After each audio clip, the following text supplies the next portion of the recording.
When you stand with Israel, you stand for your own values. If the deal isn't done before I take office, all hell will break out. The world is being fundamentally transformed. The old rules-based order is finished, but a new one has not yet emerged. Welcome back. I was just editing an update video on why the ceasefire negotiations between Israel and Hamas have stalled. Thankfully, I didn't waste too much time editing because it's completely irrelevant now. The breaking news out of Israel is that yesterday the IDF initiated Operation Strength and Sword. This was a surprise aerial attack on Hamas leadership and known Hamas strongholds. This comes with the full support of the White House, which is a massive change from the Biden administration. When I say it was a surprise, I mean it. I've been following the Israel-Hamas war since 11:27 p.m. Eastern Time on October 6th, meaning from the exact moment Hamas started launching rockets at Israel on October 7th from Gaza. From what I've observed over the past 16 months is that most of Israel's major military operations usually have signs leading up to them, or intel leaks, but not this time. The IDF was tight-lipped on this operation, which gave them the element of surprise. Something that Israelis aren't used to, considering the IDF usually warns Palestinian civilians where they're going to be attacking from beforehand. This time, there was no advance warning. For those of you who don't know what I'm talking about, throughout this entire war, Israel has consistently given advance warning through leaflets or through social media posts or loudspeakers telling Palestinian civilians to move away from areas which the IDF would be operating in. This is something no other military in the world does. No other country in the world goes as far as Israel to protect civilians of the enemy's population. Why does Israel do this? Because of the double standard against Israel. Unlike other countries, Israel is scrutinized on the world stage, especially at the UN, for every little thing they do. Some would say it's anti-Semitic. Either way, this double standard has actually brought Israel's military standards up to the highest level the world has ever seen. The IDF is the most moral military in the world. Under the Biden administration, Israel was fighting with both hands tied behind their back. In public, Biden was saying Israel has the right to self-defense, and in private, Biden would scold Israel for going too hard on Hamas. In contrast, the Trump administration has unleashed the Israeli war machine and is allowing them to operate with full force and no fear of condemnation from the US. So far, Israel has managed to take out some of the remaining Hamas leadership, weapons caches, and Hamas hideouts. In the backdrop of this surprise operation, the US has embarked on a military bombing campaign against the Houthis of Yemen. Over the past 48 hours, the US has attacked many strategic Houthi military targets. As you all know, over the past year and a bit, the Houthis have been terrorizing cargo ships in the Red Sea, rerouting them across Africa, all in the name of standing up for Gaza. Under the Biden administration, there were limited US strikes against the Houthi targets and some larger strikes by Israel, but for the most part, they were allowed to operate unhindered. Let me remind you that the Houthis are a heavily funded Iranian terror proxy. This week, President Trump reminded the Houthis who's in charge and even threatened Iran, saying that they will be responsible for any further attacks by the Houthis. So while the IDF pounds Hamas, the American military holds the Houthis of Yemen at bay. This hasn't stopped the Houthis from firing ballistic rockets towards Israel, but it's a massive advantage for the IDF. Did Israel break the ceasefire?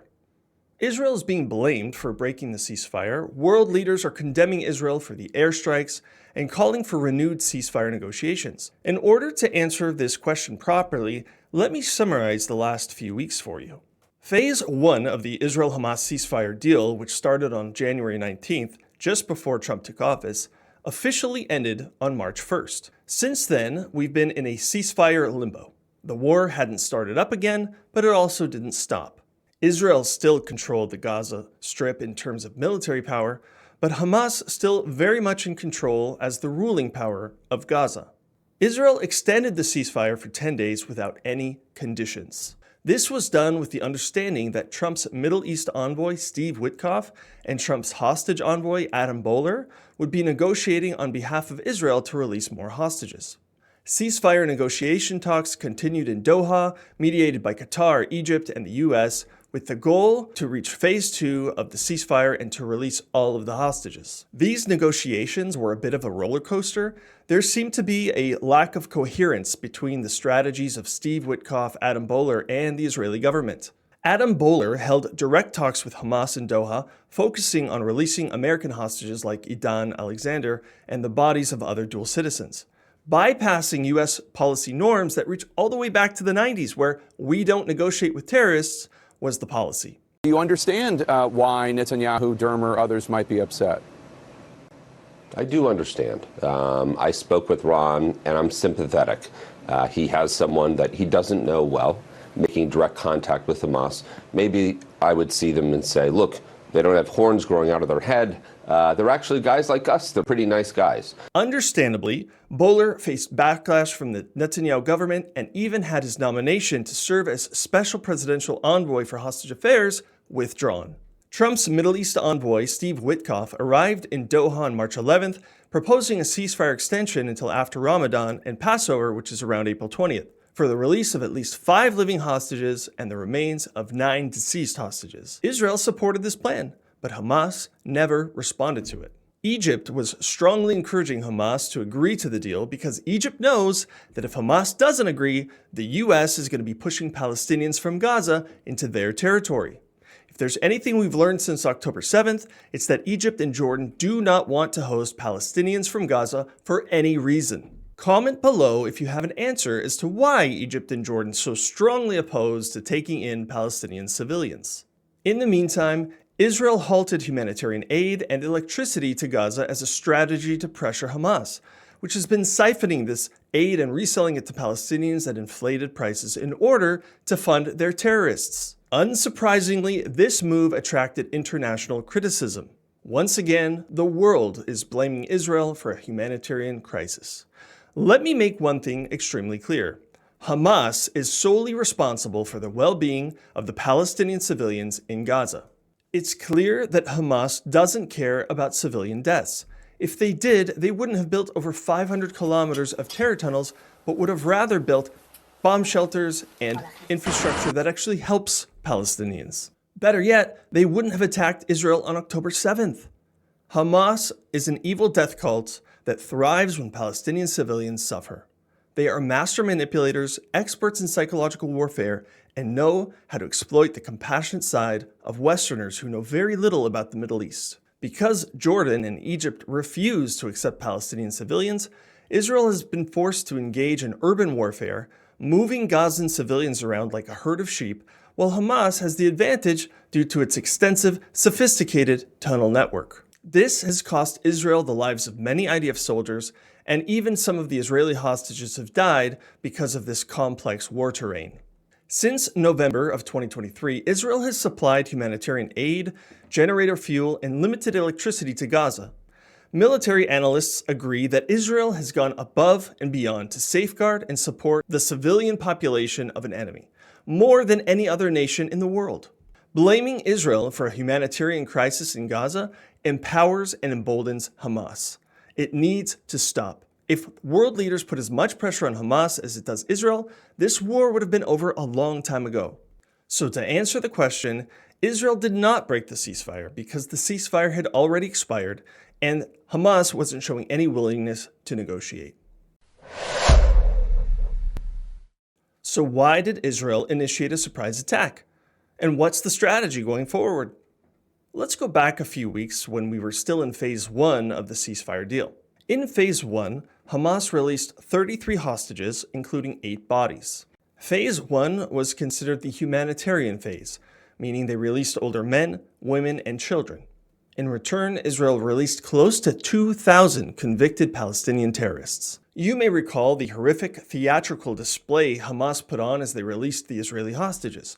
The world was especially shocked when they saw some of the hostages return looking like Holocaust survivors. And of course, the heart-wrenching moment where the Bibas family, Shiri, Kfir, and Ariel, were returned in coffins plastered with Hamas propaganda, only then to learn that Shiri Bibas' body wasn't even in the coffin. I'm bringing this up because there's an important point I want to make. The theatrics and propaganda of these release ceremonies solidified the notion that Hamas is an Islamic death cult and that the Palestinians of Gaza have drunk the Kool-Aid. Whether the Palestinian civilians in the crowd were forced to be there, paid to be there, or maybe they're just all family members of Hamas terrorists, the point is this: they have been indoctrinated in the ways of Hamas. Over the past 16 months, it has been almost impossible to find Gazan civilians who are willing to speak out against Hamas. The major narrative coming out of Gaza is that Israel are the evil occupiers and Hamas is victorious. Hamas put on a show of strength to remind locals who's in charge, and also to send a message to Israel: we are not going anywhere. This is a massive problem. Israel cannot and should not tolerate being neighbors with a terrorist organization who only wants to kill them. Hamas was unwilling to waver from its demand for full IDF withdrawal from the Strip, whereas Israel rightfully demanded full dismantling and surrender of Hamas, including the return of all the hostages. This stalemate was an advantage to Hamas. As long as Hamas has living Israeli hostages and constant humanitarian aid coming in, the pressure is on the Israeli government and the mental fortitude of Israelis, which is already stretched very thin. During the ceasefire, Hamas was able to regroup and rearm.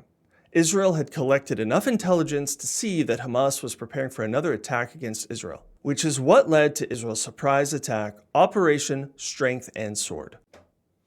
After the airstrikes began, Defense Minister Israel Katz's office released a statement declaring, among other things, from now on, Israel will act against Hamas with increasing military force. Prime Minister Benjamin Netanyahu said, from now on, negotiations will be conducted only under fire. There is even an interesting idea that Israel will start to annex 5% of Gazan territory for every hostage that is harmed.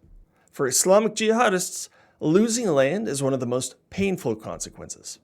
Whether Israel actually follows through on this threat is anyone's guess, but either way, it makes Hamas sweat. After an unnecessarily prolonged war, the gloves finally came off. So far, Hamas's Ministry of Health is reporting over 600 dead, and the images out of Gaza are not pretty. But I want to give you a word of warning. Don't let yourself become an emotional prisoner of Hamas manipulation. They are experts at psychological warfare and have perfected the art of victimhood. Hamas currently holds 59 hostages. Israel believes that 24 of them, all men, are still alive. The unfortunate reality is that their lives are in danger. Not because of Israeli airstrikes, but because they're being held captive by evil, barbaric jihadists. We can't begin to imagine the horrors these men are going through. We know from testimonials of released hostages that they're being starved, beaten, and psychologically tortured by Hamas on a daily basis. There is no world in which a sane human being can justify this. This is pure evil and should be condemned by every person in every sphere of influence. This war can be over the moment Hamas releases all 59 hostages. I want this war to end. I want Israelis and Palestinians to live peaceful lives. But as long as Hamas rules Gaza, there will be no peace.